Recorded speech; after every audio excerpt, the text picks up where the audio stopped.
Hamidum Majid. Hadirin jamaah salat maghrib rahimakumullah. Lanjutkan pembahasan kita di kitab Tibyan. Kemarin kita masuk ke pembahasan yang kedua, yaitu tarjih al-qiraati wal qari ala ghairihima. Fadilah bacaan Al-Quran dan juga pembacanya terhadap amalan-amalan yang lainnya. Rasulullah SAW pernah menyatakan, ya ummul qawmu aqra'uhum li kitabillah. Jadikan imam di antara kalian itu adalah yang paling aqra', paling baik dalam membaca kitab Allah Subhanahu wa ta'ala. Lebih daripada itu, selain daripada membaca adalah al-faham, memahami Al-Quran itu sendiri. Karena al-qura' wa ashabu majlis Umar radhiyallahu anhu wa musyawaratihi. Sesungguhnya Umar bin Khattab, kata Imam An-Nawawi, teman-teman dia dalam bermusyawarah adalah qurra', orang-orang yang mahir dalam membaca Al-Quran, yang baik dalam membaca Al-Quran. Kahulan kanu au syubbanan, orang-orang yang lebih tua ataupun orang-orang yang masih muda. Ketika mereka hamal, banyak menghafal Al-Quran, membaca Al-Quran, maka dia yang paling banyak diajak Umar untuk duduk bersama dalam menyelesaikan masalah-masalah yang mungkin Umar bin Khattab ketika itu selesaikan. Maka di sini kaidahnya adalah umara, para pemimpin itu seharusnya mendatangi para ulama, ya, terutama dalam maslahat umat. Makanya ada kaidah fiqhiyah itu menyebutkan bahwasanya tasarruf, setiap perbuatan kita itu manut bil maslahah, harus ada maslahat yang diakibatkan dari perbuatan tersebut. Salah satu maslahatnya adalah ketika seorang pemimpin itu, ketika dia ingin membuat sesuatu keputusan, membuat suatu peraturan, haraplah dia mendatangi para ulama. Karena para ulama ini melihat dengan penglihatan Allah Subhanahu wa ta'ala. Maksudnya apa? Ilmu Allah Subhanahu wa ta'ala, maslahatnya. Karena mereka berpikir lil jami, untuk orang-orang banyak. Dan jangan pernah dibalik. Dibalik tahu maksudnya ya? Para ulama mendatangi para umara, para ulama mendatangi para pemimpin, terutama pemimpin-pemimpin yang kacau, yang oleng. Maka kemarin kita ada sedikit pelatihan kemarin ya, hilang sudah, tapi kita mendapatkan materi kemarin itu. Salah satu musibah kita sekarang ini adalah sebelum dan sesudah seseorang itu menduduki tahta kepemimpinan, ya. Sebelumnya dia harus mencari modal yang sangat banyak, ya. Sebelumnya dia harus membuat dirinya itu disukai oleh orang banyak. Makanya banyak sesuatu yang tiba-tiba terjadi dalam perpolitikan kita ini. Yang pertama adalah masalah agama, kemudian yang kedua masalah ekonomi, kemudian masalah pendidikan. Masalah agama paling sering.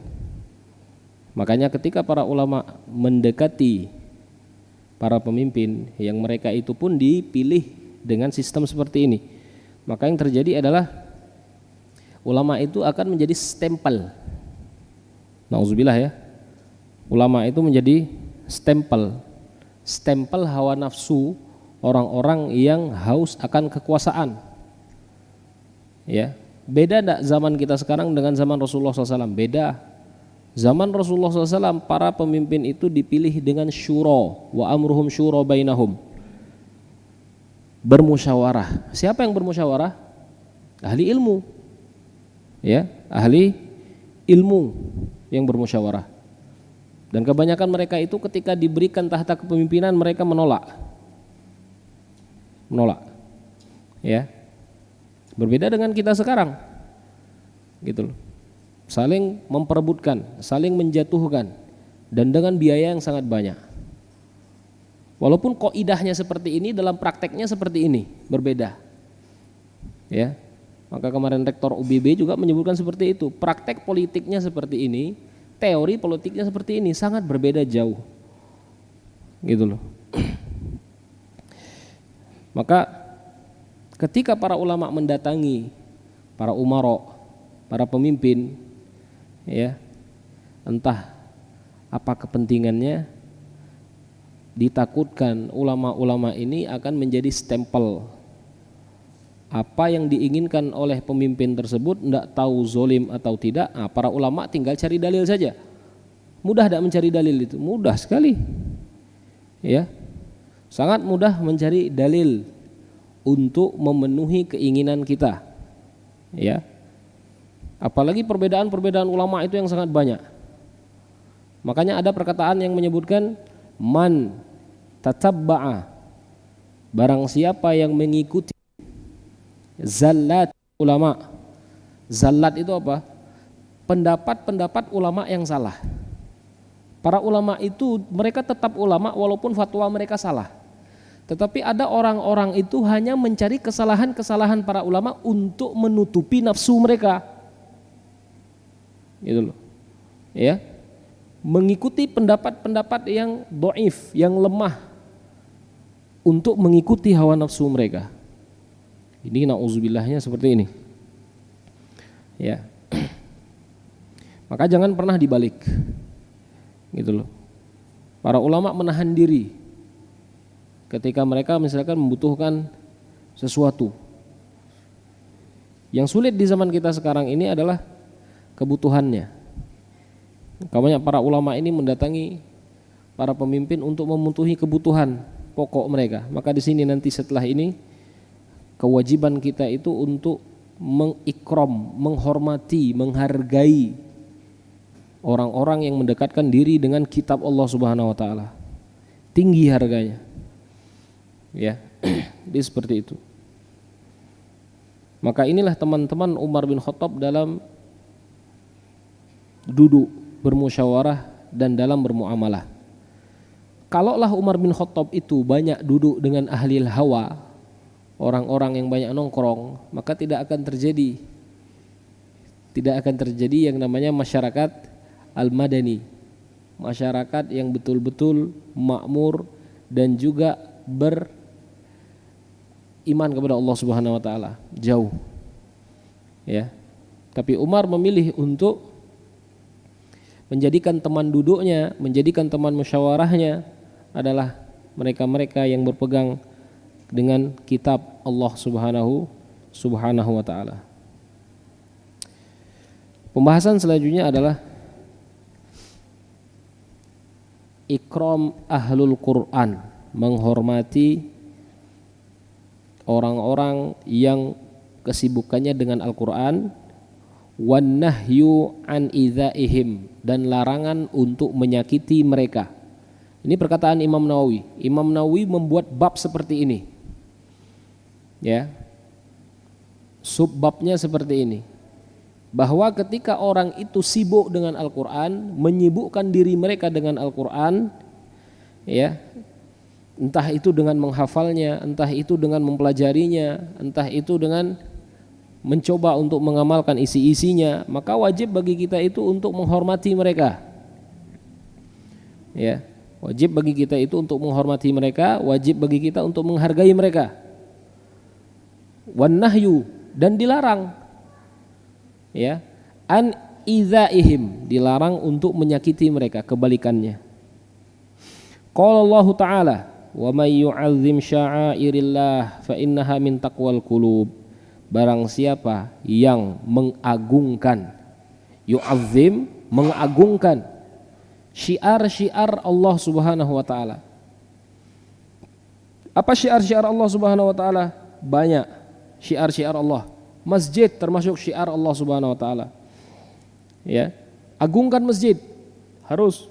Bagaimana cara mengagungkannya? Bersih dia, jangan kotori dia. Isi dia dengan maslahat-maslahat ilmu, isi dia dengan perbanyak ibadah di dalam masjid itu. Itu salah satu bentuk ta'zim, mengagungkan masjid Allah Subhanahu wa taala. Kebalikannya, orang yang menyakiti Allah Subhanahu wa taala, merendahkan derajat Allah Subhanahu wa taala ketika masjid-masjidnya itu cuman diisi oleh tai cicak. Banyak ya yang seperti ini. Ya. Makanya kita lihat ada orang itu memaksakan untuk membangun masjid besar tapi tidak mempunyai dasar untuk menghidupkan masjidnya. Apa yang terjadi? Rusak bangunannya. Bangunan masjidnya rusak. Diisi oleh kotoran-kotoran cicak. 5 waktu kadang-kadang tidak diisi. Azannya pun kadang-kadang kosong. Karena kenapa? Karena yang ditargetkan adalah masjid yang besar. Berbeda dengan Rasulullah SAW. Masjid Rasulullah SAW itu kecil. Kecil masjid Rasulullah SAW. Tapi semakin banyak membuat para pemimpin itu harus memperluas masjid Rasulullah SAW. Sampai sekarang. Ya. Karena berbeda pola memulai. Mereka memulai dari yang terkecil.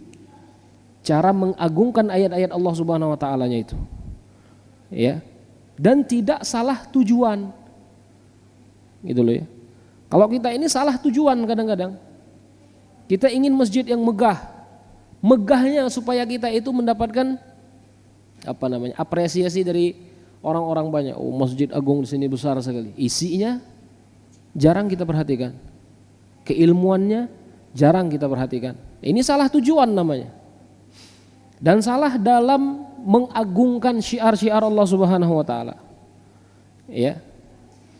Maka di sini wa may yu'azzim sya'airallah, barang siapa yang mengagungkan syiar-syiar Allah Subhanahu wa taala, nilai-nilai Allah Subhanahu wa taala, fa innaha min taqwal qulub, itulah sebenar-benarnya ketakwaan.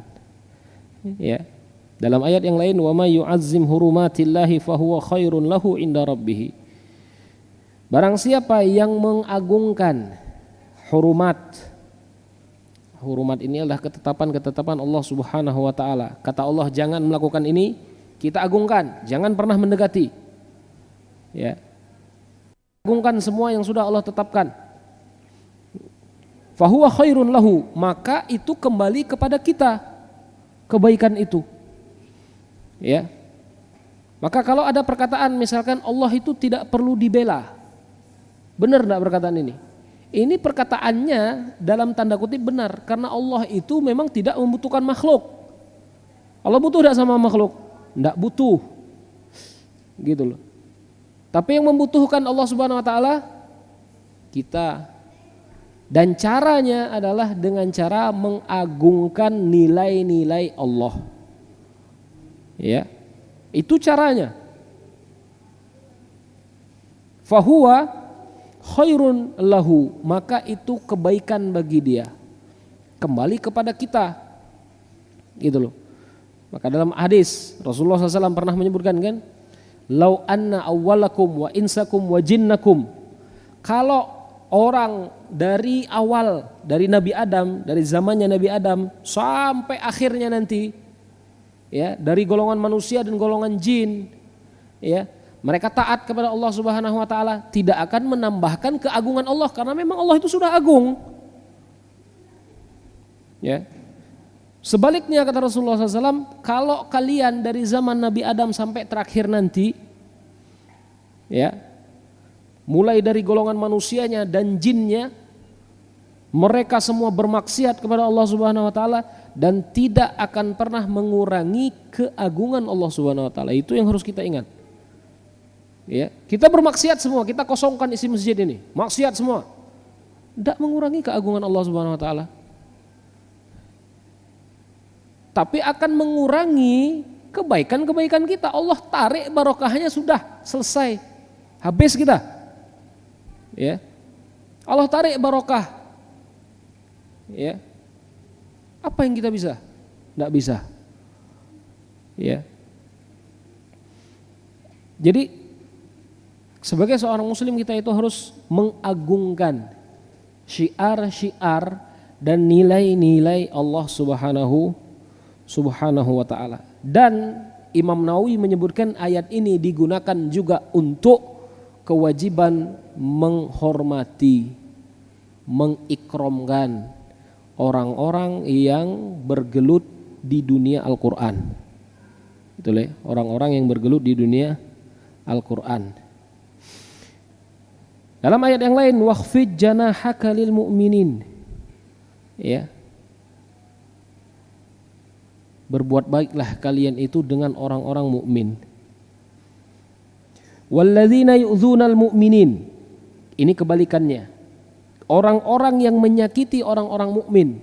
Tadi perintah untuk berbuat baik, ini ancaman orang-orang yang menyakiti orang mukmin. Wal mu'minat bighairi maktasabu. Orang-orang mukmin laki-laki dan perempuan-perempuan mukmin disakiti padahal mereka tidak melakukan kesalahan sama sekali.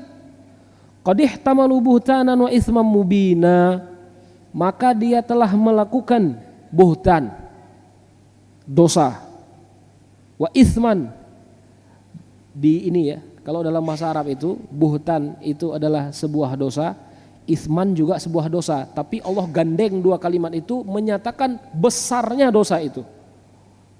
Ya.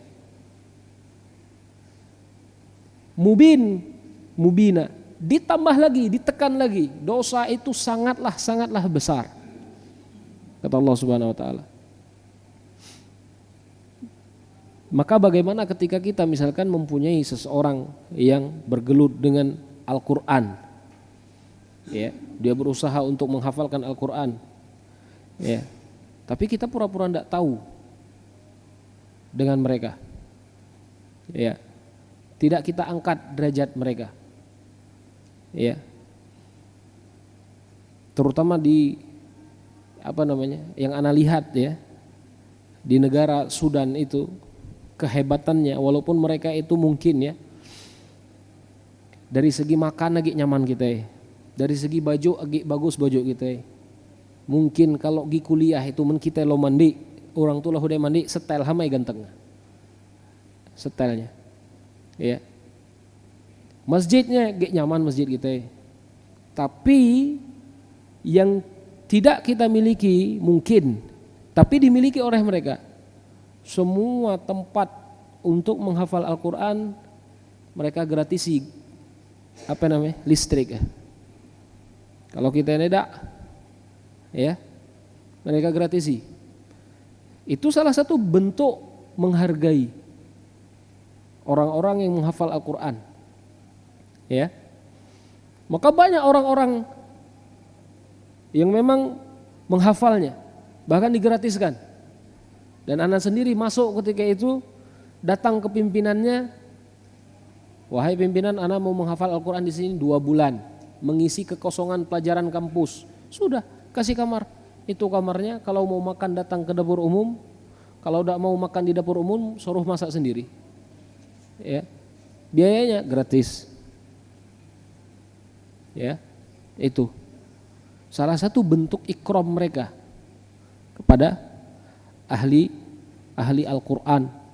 Ya, wa fil bab hadis Abi Mas'ud Al-Ansari wa hadis Ibnu Abbas al-mutaqaddiman fil babi ats-tsani wa an Abi Musa Al-Asy'ari radhiyallahu anhu qala Rasulullah sallallahu alaihi wasallam inna min ijlalillahi ta'ala ikram zi asyaibatil muslim.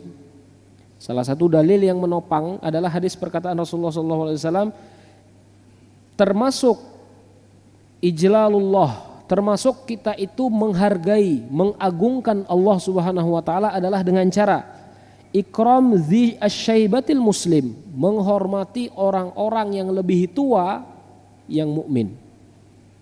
Ya. Maka orang yang lebih tua itu harus kita ikramkan dia, harus kita hormati dia. Walaupun kadang-kadang orang yang lebih tua itu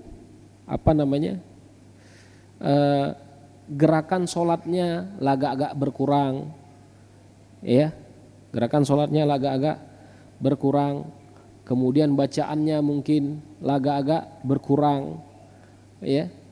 Kita ini kadang-kadang kalau melihat orang yang lebih tua dan mungkin orang tua itu geli hati, itu menjadi bahan tertawaan kita. Ya, itu menjadi bahan tertawaan kita. Tapi Rasulullah SAW menyebutkan akrim, ya, hargai mereka orang-orang yang lebih tua. Makanya Rasulullah SAW itu menyebutkan kalau dalam bacaannya itu sama orang yang mengimami itu, maka suruhlah orang yang lebih tua untuk mengimami kalian. Itu ya. Kecuali orang tuanya memang sudah ma'dzur, tidak mampu lagi. Ini yang ana lihat ketika Syekh dan bapaknya, ini sama-sama guru besar. Syekh bapaknya ketika itu Syekh Abdullah mengajarkan ilmu nahwu. Bahkan dalam bahasa Arabnya itu fasih, a i u-nya itu disebutkan semua kalau beliau berbicara. Ya, rahimahullah, sudah meninggal. Dan anaknya Syekh Shadiq ketika itu, siapa yang mengimami? Anaknya. Karena bapaknya sudah uzur, sudah tidak mampu lagi berdiri, sudah tidak mampu lagi untuk menyebutkan suara dengan suara yang lantang, ya. Tapi ketika selesai sholat, masya Allah, apa yang kita tengok, ya, apa namanya, anaknya tadi mencium kepala bapaknya, kemudian diajak berjalan-jalan di sekitar masjid, ikram, ya, menghormati orang yang lebih tua. Begitu juga kita dengan guru-guru yang lain, ya. Karena ketika itu mempunyai seorang teman dari Kamerun, dan ini memang beliau ini senior kita, paling senior, murid yang paling dicintai oleh Syekh ketika itu, Syekh Amin Al-Hajj. Apapun yang beliau kerjakan, ya, itu pasti diberitahukan kepada gurunya, Syekhnya, ya. Sehingga apa yang kita kerjakan itu diridhoi, ya. Ini termasuk cara mengikram, cara menghormati. Dan betul, Syekh juga kepada murid-muridnya seperti itu.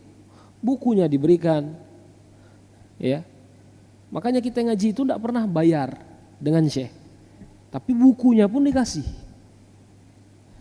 ya.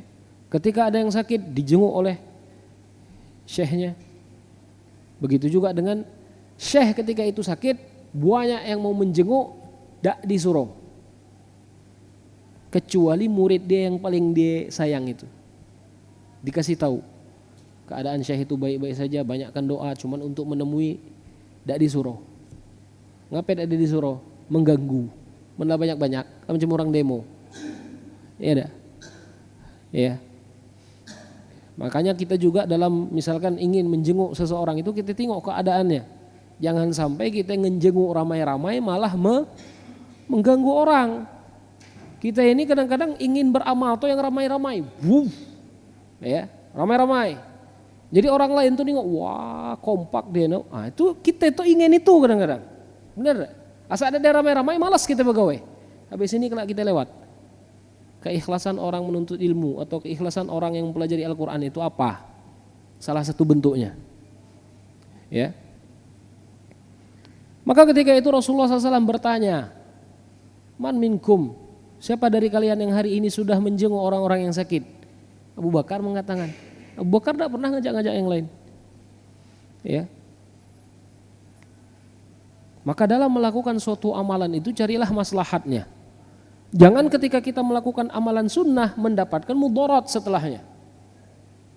Jelas ya. Kita ingin menjenguk orang sakit, ya tak?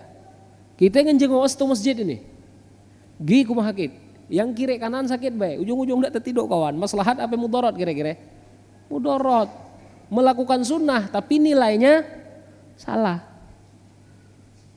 Ngapain kira ramai-ramai? Ya tak? Karena nak ningok, kita nak menunjukkan bahwasanya kita itu apa namanya, bersatu. Wah ini orang-orang sunnah bayam semua misalkan. Nah itu kadang-kadang, ya. Tapi efeknya orang nih lang ngaji gitu ya. Tapi orang sakit tidak dihormati. Itu efeknya. Anda kasih tahu. Ya. Makanya kalau ingin melakukan amalan sunnah kerjakan pada posisinya. Gitu loh. Ya, kerjakan pada posisinya. Maka di sini salah satu bentuk mengagungkan Allah Subhanahu wa taala adalah ketika kita mengagungkan orang-orang yang lebih tua daripada kita, menghormati maksudnya itu. Menghormati orang-orang yang lebih tua daripada kita. Maka salah satu bentuk menghormatinya adalah dengan kalau kita di sana mencium keningnya. Ya, guru itu dicium kening. Kalau kita nengok orang Sudan itu tidak beradab. Syekh agak tinggi yuk. Tapi dia nak nyium kepala syekh ditangkap macam ni, tap. Beradab tak? Beradab tak? Kurang beradab kan menurut kita ya kan? Ya. Tapi itu cara mereka itu mengikramkan guru-gurunya. Kita ini pindek orang Indonesia, orang Sudan itu tinggi-tinggi ditangkap kepala syekh. Ya. Itu kadang-kadang yang terjadi. Tapi guru-gurunya itu memaklumi. Ini bentuk mereka itu ingin mengikram gurunya. Kalau tinggi ke pendek itu tidak jadi masalah. Ini murid-murid yang kecil ini nangkap kepala syekh nih yang tidak sesuai lagi. Ya. Maka salah satu bentuk yang lain kalau kita di Indonesia ini tidak ada nangkap kepala, tapi mencium tangan. Ya. Mencium tangan dengan niat ikram tidak jadi masalah. Oh, hati-hati nih. Mencium tangan dengan niat ikram. Ikram itu menghormati guru, bukan mengagungkan. Nah, kasih tahu lagi. Bukan mengagungkan maksudnya itu ini tangannya ada barokah menyium ini pacak sehat kita. Itu beda pula. Keyakinan di dalam hatinya itu beda lagi. Gitu loh. Ya.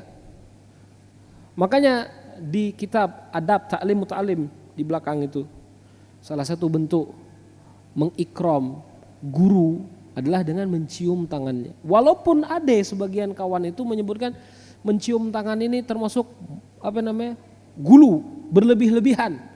Gitu loh. Yang berlebih-lebihan itu kalau dia diiringi dengan keyakinan yang berlebih-lebihan. Paham ya? Cium guru, kalau di sini liur dia baik. Ngapain? Karena dia berkeyakinan tangan gurunya itu punya zat untuk menyehatkan dia. Ini berlebih-lebihan ini. Ya, ini berlebih-lebihan. Tapi kalau cuma mencium tangan gurunya sebagai ikram, menghormati, bahwasanya kita mempelajari ilmu dari beliau, masalah enggak jadi masalah. Sebaliknya pun seperti itu. Ada seorang Rasulullah SAW itu pernah melihat seorang anak, ya, anak ini bermain, ya. Kemudian Rasulullah SAW memegang tangannya dan mencium tangannya. Rasulullah SAW mencium tangan anak tersebut. Ini ciuman ini apa namanya? Ciuman sayang. Paham? Makanya jangan menerjemah sesuatu itu langsung letterlock, asal mencium pokok mengagungkan. Hati-hati. Bedakan kasus. Selalu bedakan kasus dan keadaan. Gitu loh ya.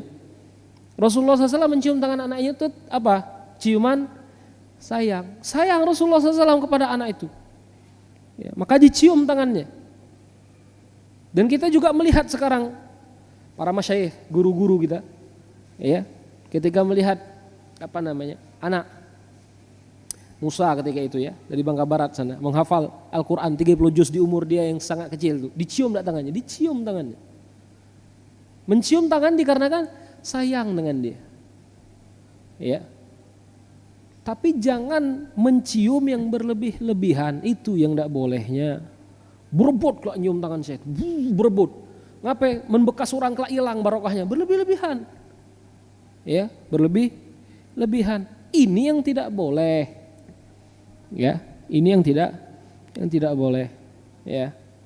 Kemudian termasuk kita itu agungkan Allah Subhanahu wa taala adalah ketika kita menghormati hamilul Quran. Ketika kita menghormati orang-orang yang mempelajari Al-Quran. Itu loh. Maka sekarang banyak cara kita menghargai orang-orang yang membaca Al-Quran itu. Ya. Suruh dia Menghafal Al-Quran kita siapkan makanannya, itu salah satu bentuknya. Kita menghargai orang yang menghafal ataupun mempelajari Al-Quran. Ya, kita suruh dia menghafalkan Al-Quran, ini Al-Qurannya kita siapkan, itu salah satu bentuknya, gitu loh. Dan banyak cara-cara yang lainnya, ya, banyak cara-cara yang lainnya dengan kemampuannya masing-masing, walaupun tidak ada bentuknya sama, gitu loh ya, walaupun bentuknya tidak mesti sama. Ghayra ghali fihi wal jafi anhu, penghafal Al-Quran yang tidak berlebih-lebihan dan juga tidak tidak merendah-rendahkan hafalannya. Ada orang yang menghafal Al-Quran itu berlebih-lebihan dalam membaca Al-Quran itu. Ada, ya, ada. Maka habis ini kalau kita membahas adab muallim, adab guru Al-Quran, dan juga adab muta'alimul Quran, adab orang membaca Al-Quran. Berlebih-lebihan dalam artian apa? Dia menghafal Al-Quran itu, dia berlebih-lebihan dalam artian niatnya salah. Ya, kalau Pak Kiai dulu menyebutnya, Pak Kiai Hasan ketika itu menyebutkan, Al-Quran sekarang itu lebih banyak dilombakan daripada diamalkan. Dan itu betul terjadi sekarang. Ya, dan anak-anak kita ini kadang-kadang kalau kau jemput ikut lomba, ada hadiah ini, wodros ngapalnya. Padahal itu sebuah motivasi saja. Motivasi sebuah untuk anak. Ini orang-orang tua pun kadang-kadang ngikut dalam perlombaan itu. Ya, perlombaan untuk mengangkat orang-orang dia. Ini Al-Quran sebagai perlombaan, tapi tidak sebagai pengamalan. Ya. Jadi ini orang-orang yang mencari Al-Quran berlebih-lebihan dia dalam mencarinya. Padahal walaupun dia tidak mencari itu, sudah Allah berkahi dirinya dengan Al-Quran itu. Ya, sudah Allah berkahi. Ya. Kemudian wa ikram zi sultan al-muqsid. Kemudian termasuk kita itu menghargai, mengagungkan Allah Subhanahu wa taala adalah ketika kita menghargai pemimpin-pemimpin kita yang adil. Ya. Menghargai pemimpin-pemimpin kita yang adil. Kalau zaman sekarang ini susah untuk mencari orang yang adil, itu susah. Bahkan orang sendiri menerjemahkan adilnya itu adil masing-masing. Kalau kita itu adil, pemahaman adil kita ini tidak mesti sama. Adil ya sesuai dengan ketetapan yang sudah diberikan Al-Quran. Benar enggak? Kalau adil sekarang itu orang menerjemahnya masing-masing. Ya. Ditutup misalkan TI sekarang. Tidak ada adil menurut orang yang ber-TI, modal dia lebih banyak. Tapi menurut nelayannya tidak ada adil juga menurut dia, kawan haro nyari makan. Benar enggak? Ya. Dalam Al-Quran apakah seperti itu? Kita lah udah belajarnya. Bahwanya hak-hak kita itu terbatas oleh hak orang lain. Ya. Bahkan Rasulullah SAW itu menyebutkan kalau kita itu ingin membangun sumur, membuat sumur, dan sumur kita itu menyebabkan sumur orang lain kering, haram kita membuat sumur itu. Nah ini salah satu dalilnya. Dalam prakteknya tidak ada cipakai. Kita yang penting adil menurut kita. Kita senang adil pokok. Asal ada senang tidak ada adil. Ini kan adil menurut kita ini. Ya. Maka susah untuk menerjemahkan adil ini. Karena orang-orang itu memiliki persepsinya masing-masing. Apalagi adil menurut para bencong misalnya. Dengan adil menurut para ulama, oh bedalah. Menurut para bencong dia harus bebas. Minum hane, minum ini. Begaya-begaya seperti perempuan. Itu adil menurut dia. Ya, ya. Dan kalau kita ingin mengharapkan suara mereka ketika pemilihan, kita harus ngikut dia, benar kan? Ini cacatnya nih, cacat sistem nih gue nyebut dah. Ya, cacat sistem, semua mengakui, cuman tidak tahu keluar. Ya, kemarin gue ada nulis di WA kan, dah HP lah berani ini ya. Ya, Ada maksud aku nulis itu. Karena materi itu dari orang-orang di atas. Gitu loh. Dan kita tidak mempunyai jawaban, semuanya PR, PR dan PR. HP kan mood PR ini. Gitu loh. Ya. Jadi ketika pemimpin itu adil, ikramlah dia. Hormati dia. Berikan hak dia. Rasulullah SAW menyebutkan dari Aisyah radhiyallahu anha, wa anzilin nasa manazilahum. Berikan hak orang-orang itu sesuai dengan takarannya. Ya, sesuai dengan takarannya. Kalau dia itu orang yang baik, kita berikan penghormatan kita kepada dia. Kalau memang dia salah, ya tidak tahu ngapain lah penghormatan kita kepada dia seperti itu. Gitu loh ya. Ya. Wa anzilin nasa manazilahum, turunkan kedudukan seseorang itu sesuai dengan takarannya. Jangan kita terlalu berlebih-lebihan dan jangan kita terlalu merendah-rendahkan. Gitu loh. Ya.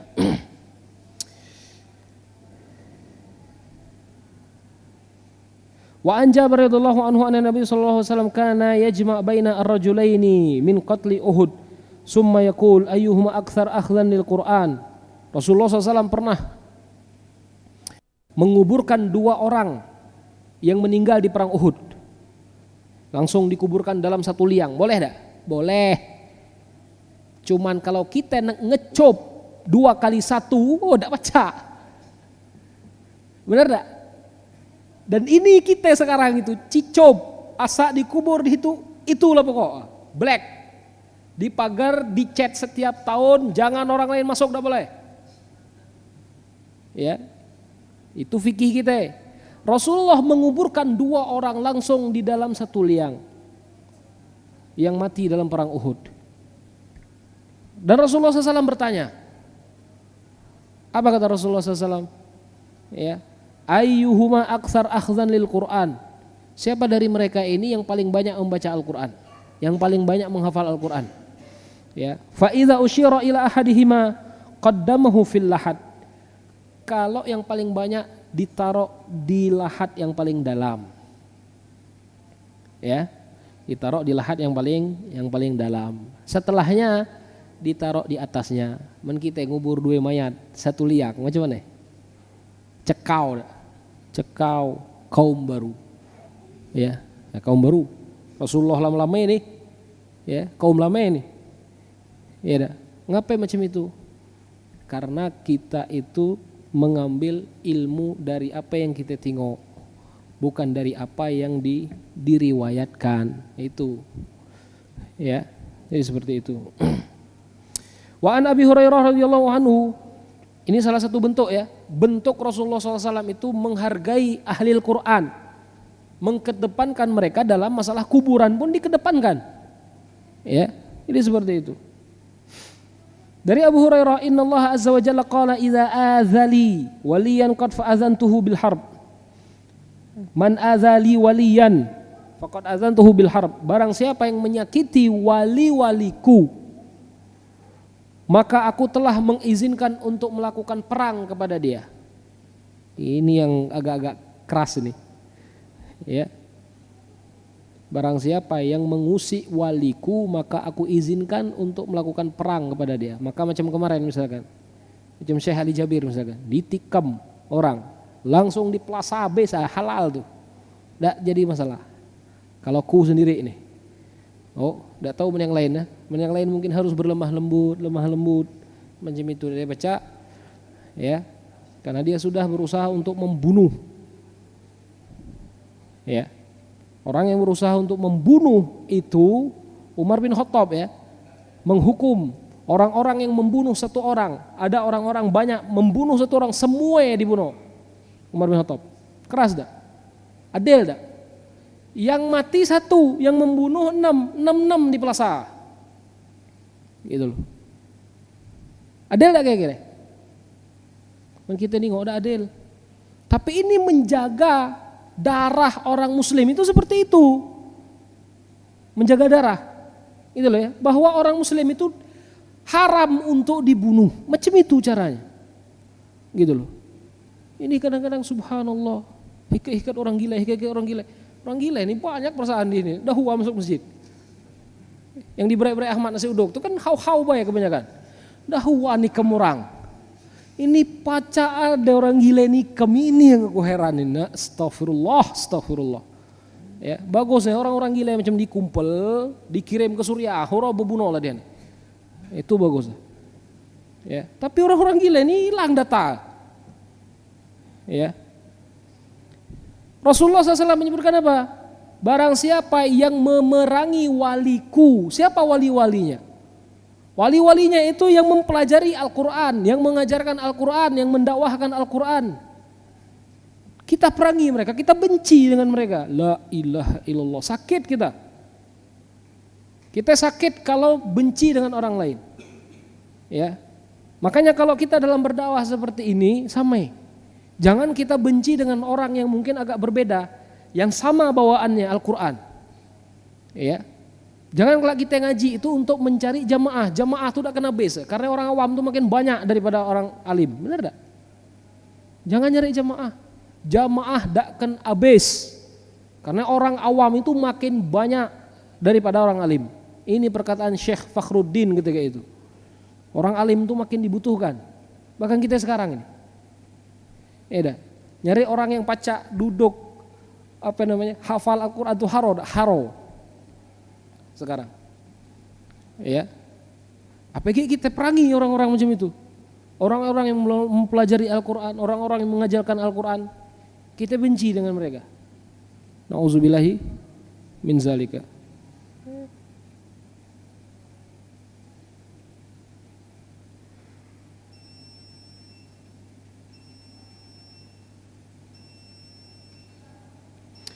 Terakhir ya, habis nih.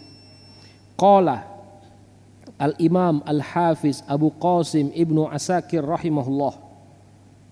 Ini Imam Abi Qasim Ali bin Hasan bin Hibbatillahi Ad-Damashqi Al-Hafiz Al-Mu'arrikh Asy-Syafi'i. Ini imam bermazhab Asy-Syafi'i, sahibut tarikh Ad-Dimashqi. Dia punya kitab Tarikh Dimashqi. I'lam ya akhi, ketahuilah. Ini perkataan beliau ya.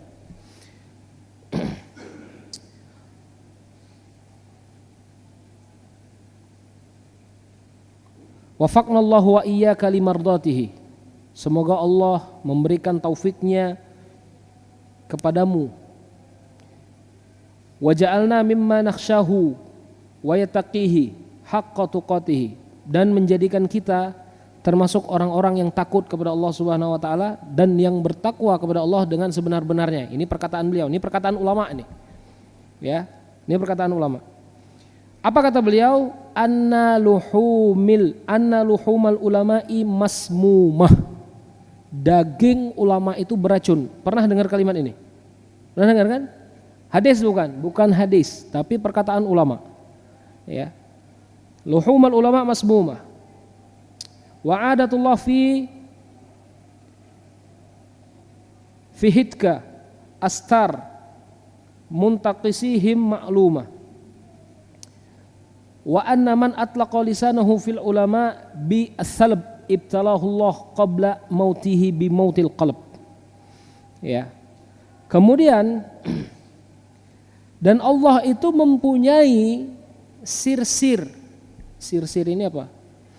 Daging ulama itu beracun dan Allah itu mempunyai hubungan yang rahasia dengan mereka, dengan para ulama ini.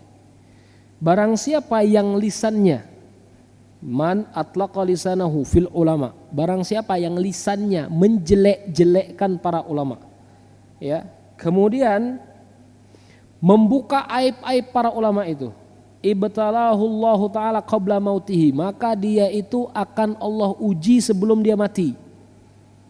Sebelum mati Allah dia uji. Dengan matinya hati dia. Ya. Dengan matinya hati dia. Hati kita itu kalau sudah mati bahaya. Tidak akan pernah mendapatkan hidayah dari Allah Subhanahu wa taala. Salah satu sebabnya adalah dengan mencela para ulama. Gitu loh.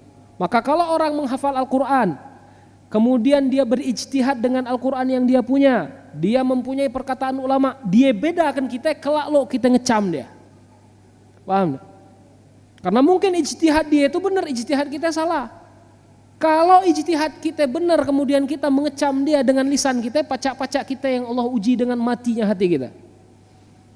Ini perkataan Imam Sufyan Ats-Tsauri, seorang tabi'in, terutama kepada ahlul bid'ah ya. Jangan mudah-mudah nyebut orang lain ahlul bid'ah. Imam Ats-Tsauri pernah menyebutkan, kalau kita yakin kita bukan ahlul bid'ah, ya, nanti lihat matinya. Mati kita dengan ahlul bid'ah itu beda. Itulah.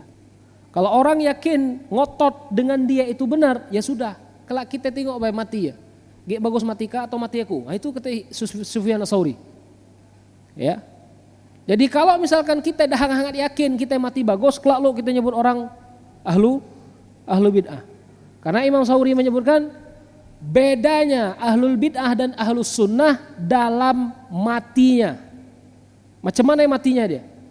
Apakah mati dia dalam keadaan yang baik? Apakah mati dia dalam keadaan yang jelek? Itu yang membedakannya, kata Imam Sufyan Ats-Tsauri. Ya. Jadi kalau ada yang ngotot misalkan kita sholat pakai hati baik, sholat oleng. Ya, kita nyebut dah anggo ini, benar ini halalah. Kita tengok baik kelak mati macam mana. Aku lah udah madakah yang penting. Ya, kita tengok baik. Ya. Jadi seperti itu. Jadi kita dah usah nunggu gila ini ya. Ketika kita sudah memperingati sudah, ya kita harus sibuk bagaimana kita meninggal nantinya.